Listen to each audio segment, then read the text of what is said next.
दोस्तों, रहस्य गाथा के इस दूसरे एपिसोड में आप सभी का बहुत बहुत स्वागत है। आज हम एक ऐसी कहानी में गोता लगाने वाले हैं जो अयोध्या के भव्य राजमहल से शुरू होकर एक बेहद कठोर गुरुकुल तक जाती है। हम सब जानते हैं कि राजमहलों में कैसी सुख सुविधाएं होती हैं, राइट? लेकिन जरा सोचिए, जब राजसी लाड प्यार में पले बढ़े उन राजकुमारों का जीवन रातों रात बदल गया तो क्या हुआ होगा? ये सिर्फ एक ऐतिहासिक कथा नहीं है, बल्कि इसमें जीवन के कुछ सबसे गहरे सबक छिपे हैं। तो चलिए इस अद्भुत यात्रा की शुरुआत करते हैं। और कहानी की शुरुआत करते हैं एक बहुत ही हैरान कर देने वाले सवाल से। मतलब जरा इमेजिन कीजिए, अयोध्या के वो लाडले राजकुमार जिनके लिए दुनिया की हर सुख सुविधा बस एक इशारे की दूरी पर थी, उन्हें अचानक नंगे पैर चलकर भिक्षा क्यों मांगनी पड़ी? वो कौन सी प्राचीन परंपरा थी जिसने एक चक्रवर्ती सम्राट के बेटों को एक साधारण भिक्षुक के रूप में खड़ा कर दिया? इसके पीछे का जो असली कारण है ना, वो सच में आपको सोचने पर मजबूर कर देगा। लेकिन उस कठोर गुरुकुल तक पहुंचने से पहले आइए थोड़े पल के लिए उनके बचपन के उन खूबसूरत और आनंदमय दिनों की तरफ लौटते हैं। वो दिन जब महर्षि वशिष्ठ ने इन चारों भाइयों का नामकरण किया था। आपको पता है इन नामों के पीछे कितने अद्भुत और गहरे अर्थ छिपे थे। माता कौशल्या के पुत्र का नाम रखा गया राम, सिर्फ 2 अक्षरों का नाम, लेकिन महर्षि ने बताया कि इस नाम में पूरा का पूरा अनंत ब्रह्मांड समाया हुआ है। माता कैकेयी के पुत्र बने भरत, यानी जो त्याग की साक्षात मूर्ति हैं और जगत का भरण पोषण करने वाले हैं। और माता सुमित्रा के पुत्रों को नाम मिला लक्ष्मण और शत्रुघ्न। लक्ष्मण यानी जो समस्त शुभ लक्षणों से भरे हुए हैं, और शत्रुघ्न जिनके नाम से ही शत्रु कांप उठे। ये सिर्फ नाम नहीं थे, बल्कि उनके आने वाले महान भविष्य की एक बहुत मजबूत नींव थे। अयोध्या में बिताए गए उन राजकुमारों के बचपन के वो सुनहरे दिन सच में कितने प्यारे और चंचल थे। सुबह सुबह आंख खुलते ही बस आम के बगीचों में खेलने की होड़ लग जाती थी। सोने से पहले अपने अपने छोटे धनुष साथ लेकर सोना, और सुबह सबसे पहले उठकर पके हुए आम गिराने की वो प्यारी सी जिद। ये राम भैया का आम है, अरे नहीं ये तो भरत भैया का है। ये मासूमियत भरे झगड़े पूरे राजमहल में गूंजते रहते थे।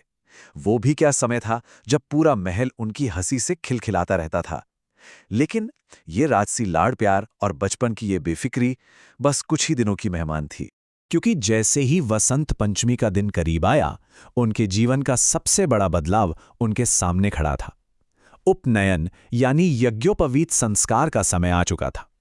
अब महाराज दशरथ के उस आलीशान महल का हर राजसी सुख हमेशा के लिए पीछे छूटने वाला था। मुंडन हुआ, राजसी कपड़े उतार दिए गए, और जब यज्ञोपवीत धारण करके उन्होंने ब्रह्मचर्य का व्रत लिया तो मानो पलक झपकते ही वो एक राजकुमार से एक साधारण विद्यार्थी बन गए। वशिष्ठ मुनि के गुरुकुल का वो तपस्वी और कड़ा जीवन अब उनका नया संसार था। और गुरुकुल में कदम रखते ही जीवन के नियम पूरी तरह से पलट गए। एक ब्रह्मचारी के लिए नियम कितने सख्त होते थे आप सोच भी नहीं सकते। अब सोने के लिए कोई मखमली बिस्तर नहीं था, बल्कि जमीन पर ही सोना था। पैरों में कोई खड़ाऊं या जूते नहीं, हर जगह नंगे पांव चलना था। चाहे चिलचिलाती धूप हो या मूसलाधार बारिश, छाते का इस्तेमाल तो पूरी तरह से मना था। और सबसे बड़ी बात, आश्रम की साफ सफाई करना और हवन के लिए जंगल से लकड़ियां काटकर लाना, यह सब उन्हें खुद ही करना था। इन नियमों का बस एक ही मकसद था, गुरुकुल में एक राजकुमार और एक साधारण बच्चे के बीच कोई भेदभाव नहीं होगा।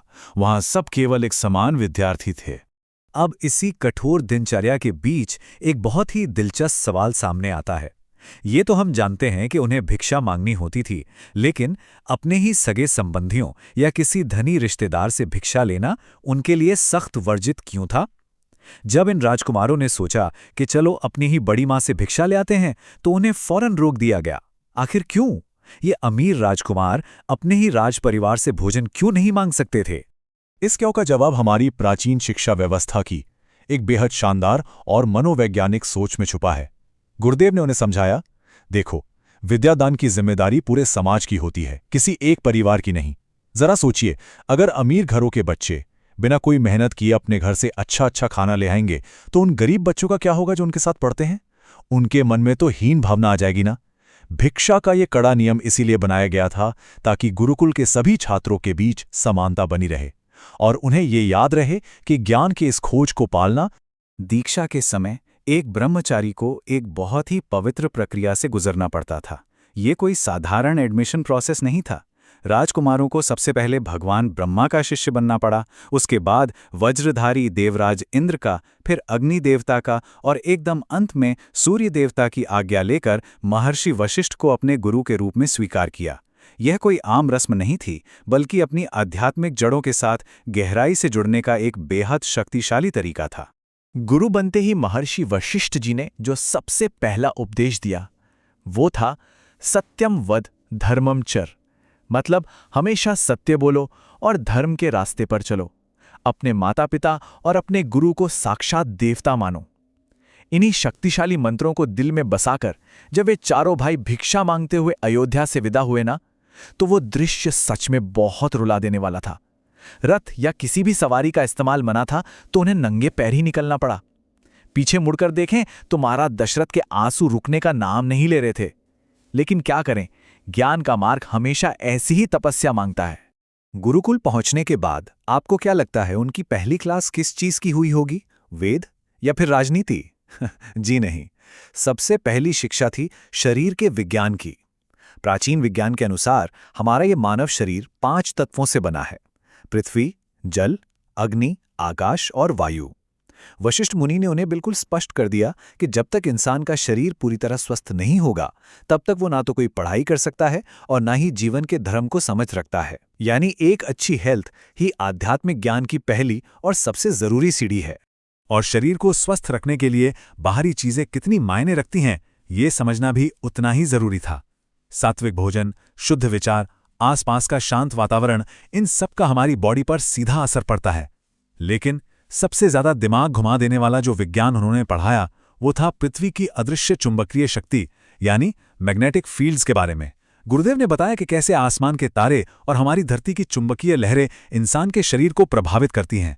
और इसी मैग्नेटिक साइंस के आधार पर उन्हें समझाया गया कि इंसान को सोते समय अपना सिर किस सटीक दिशा में रखना चाहिए। सोचिए उस प्राचीन युग में विज्ञान कितना ज्यादा एडवांस था। अब यहां आपके मन में भी ये सवाल जरूर आ रहा होगा कि आखिर इन छोटे और सुकुमार राजकुमारों से इतनी कठोर तपस्या क्यों करवाई जा रही थी? इसका जवाब गुरु वशिष्ठ की एक बहुत ही दूरदर्शी सोच में छिपा था। उनका मानना था इन्हें इतना मजबूत बनाना है ताकि जीवन की सबसे कठोर परिस्थितियों में भी ये टूटे नहीं। गुरुजी कहीं न कहीं जानते थे कि जो आज राजकुमार हैं, कल उन्हें जीवन की भयानक मुश्किलों का सामना करना पड़ सकता है। जो आज इस गुरुकुल की सख्ती नहीं झेल पाएगा, वो कल जिंदगी के थपेड़ों में बिखर जाएगा। सच कहूं तो ये आगे आने वाले 14 वर्षों के वनवास की एक बहुत ही सूक्ष्म लेकिन पक्की तैयारी थी। खैर, दिन भर की इस कड़ी मेहनत और दिनचर्या के बाद जब रात ढलती थी तो आश्रम का माहौल एकदम शांत और काफी भावुक हो जाता था।